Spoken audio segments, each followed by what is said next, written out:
সুপ্রিয় দর্শক, আপনাদের সবাইকে সাদর আমন্ত্রণ জানাচ্ছি মিল্ক ভিটা ঝটপট ইফতারে। সঙ্গে আছে আমি রাহিমা সুলতানা রিতা। আশা করি আপনারা ভালো আছেন। চলছে আমাদের পবিত্র মাহে রমজান। এই রোজার সময় দেখা যায় আমরা বাড়িতে ইফতারিতে নানা ধরনের খাবার তৈরি করে থাকি। আর বিশেষ করে আজকে আমাদের যে আয়োজন মিল্ক ভিটা ঝটপট ইফতার, ঝটপট তো আছে, পাশাপাশি খাঁটি দুধের নিশ্চয়তা আপনি মিল্ক ভিটায় পাচ্ছেন। তার চেয়েও বড় জিনিস যে এটা আমাদের দেশেই প্রোডাকশন হচ্ছে, দেশেই তৈরি হচ্ছে। আমাদের যে সুস্বাস্থ্যের নিশ্চয়তা আমরা কিন্তু সেখান থেকেও পেয়ে যাচ্ছি ইফতারিতে। সেই জন্য আমি বলবো দই, দুধ, টক দই, মিষ্টি দই, এই সমস্ত জিনিসগুলো যেন আমরা রাখি, তাহলে আমাদের যে সুস্বাস্থ্য রক্ষা সেটা আমরা করতে পারবো। আজকে আমি আপনাদের দুটো মিল্ক ভিটার প্রোডাক্ট দিয়ে মজাদার সুস্বাদু ঝটপট খাবার তৈরি করে দেখাবো। আমি প্রথমেই তৈরি করে দেখাচ্ছি দুধ গাজর। চলুন তাহলে দুধ গাজর আপনারা কেমন করে তৈরি করবেন। দুধ গাজর তৈরি করতে আমার লাগছে খুব সিম্পল কিছু জিনিস। লাগছে মিল্ক ভিটা ঘি 1 টেবিল চামচ লাগবে। এখানে আমি গাজর নিয়ে নিয়েছি গ্রেট করা 1 কাপ। মিল্ক ভিটা দুধ আমার লাগছে, সাথে লাগছে একটু চিনি লাগবে, এবং গোলাপ জলে ভেজানো জাফরান লাগবে, কিশমিশ, পেস্তা, বাদাম। আমি প্রথমেই মিল্ক ভিটা ঘি নিয়ে নিচ্ছি। ঘি কিন্তু প্রাচীনকাল থেকেই বলা হয়ে এসেছে শরীরের জন্য উপকারী। আমাদের অনেক সময় ভ্রান্ত ধারণা, আমরা মনে করি যে ঘি খেলে মোটা হয়ে যাব, আমাদের অনেক ক্যালোরি হয়ে যাবে। আসলে কিন্তু তা না, ঘিটা স্বাস্থ্যের জন্য ভালো। মাঝে মাঝে ঘি খেতে কিন্তু বলা হয়। আমি প্রথমেই ঘিটা দিয়ে দিচ্ছি 1 টেবিল চামচ মিল্ক ভিটা ঘি। চুলার আগুনটা আমি একটু পরে দেব, কারণ দেখা যায় যে ঘি দেওয়ার ফলে খুব দ্রুত ঘিটা কিন্তু আগুনের হিটে গলে যায়। আমি ঘিয়ের মধ্যে গাজর দিয়ে তারপর চুলাটা আমি ধরাবো। এবারে আমি আগুনটা দিয়ে দিচ্ছি। এখন যেটা করব, ভালোভাবে ভেজে নিতে হবে। আমি যদি ঘিটা দিয়ে দিতাম আগে, পুড়ে যেত, তার মধ্যে গাজর দিতাম, তাহলে সুন্দর ফ্লেভার আমার থাকতোই না। মোটামুটি ভাজা হয়ে যাচ্ছে। আমি এখন কিশমিশ অ্যাড করে দিচ্ছি, তার সাথে একটু বাদাম দিচ্ছি।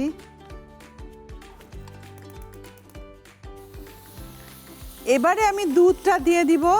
বাদাম দিলাম, কিশমিশ দিলাম। আমি এখানে মিল্ক ভিটা তরল দুধ দিয়ে দিচ্ছি। এরপর যেটা করব, এখানে আমি একটা জিনিস দেব দুধটাকে ঘন করার জন্য। আমার কাছে মিল্ক ভিটার গুঁড়ো দুধ আছে।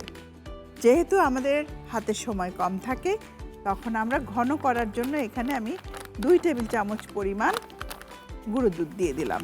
ব্যাস, আমার আর ঘন করার কোনো ঝামেলা নেই। মিল্ক ভিটার তরল দুধও আছে, মিল্ক ভিটার গুঁড়া দুধও আছে। জীবনটা সহজ হয়ে গেল। আমি পুষ্টিকর খাবার, সুস্বাদু খাবারও তৈরি করতে পারছি, আবার সহজে করতে পারছি।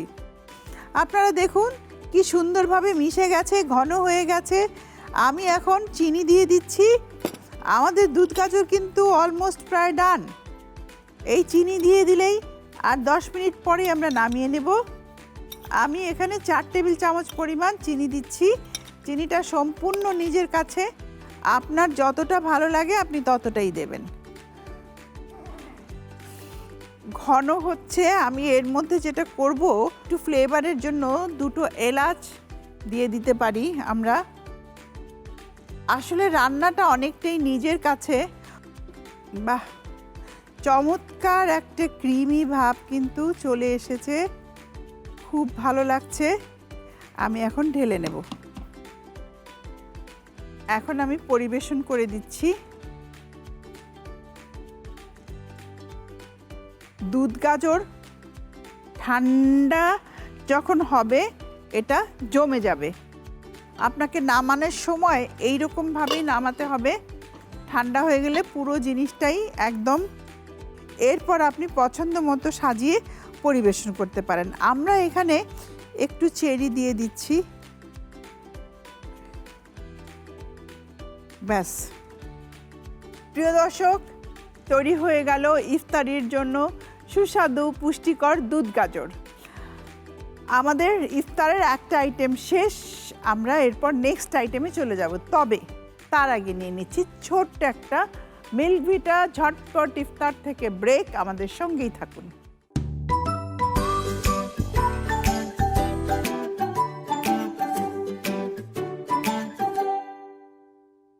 প্রিয় দর্শক, ফিরে এলাম মিল্ক ভিটা ঝটপট ইফতার থেকে। আমার এবারের রেসিপি হলো পান্না কোটা। এটা দুধ দিয়েই একটা রেসিপি, কাস্টার্ডের মতোই, কিন্তু দেখতে খুবই সুন্দর আর খেতেও সুস্বাদু। আর এটাতে আমাদের লাগছে হলো ডিম।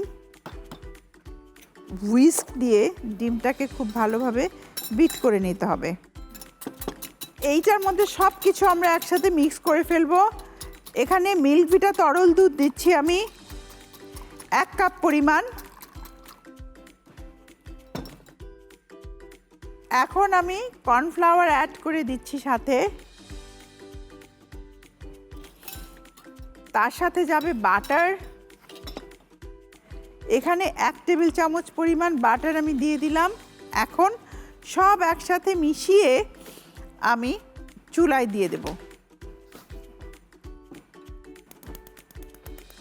এবারে আমি দুধ, ডিম, যে পুরো মিশ্রণটা আমি করেছি সেই মিশ্রণটা ঢেলে দিলাম।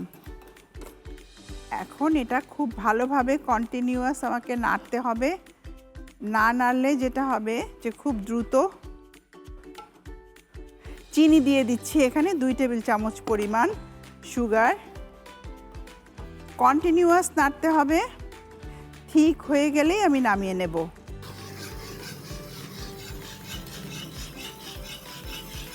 আমি চুলাটা এখন বন্ধ করে দিব। প্রায় হয়ে গেছে, আর কিছু লাগবে না, যেটুকু হিট আছে সেটুকুতেই হয়ে যাবে। পান্না কোটাটা আসলে লেয়ারে লেয়ারে সার্ভ করতে হবে, আমি সেটা দেখিয়ে দিচ্ছি আপনাদের। প্রথমেই আমাকে দিয়ে দিতে হচ্ছে একটু স্ট্রবেরি সিরাপ, মানে ফার্স্ট লেয়ারটাই যাবে রেড। এটা আসলে দেওয়াটাই হলো আসল।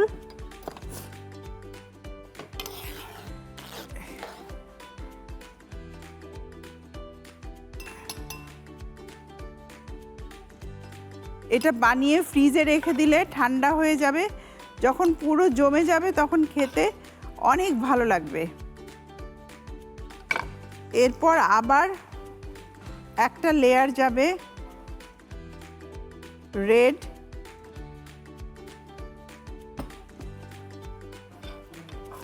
এরপর বাকি যে জিনিসটা আছে আমি পুরোটাই দিয়ে দিচ্ছি।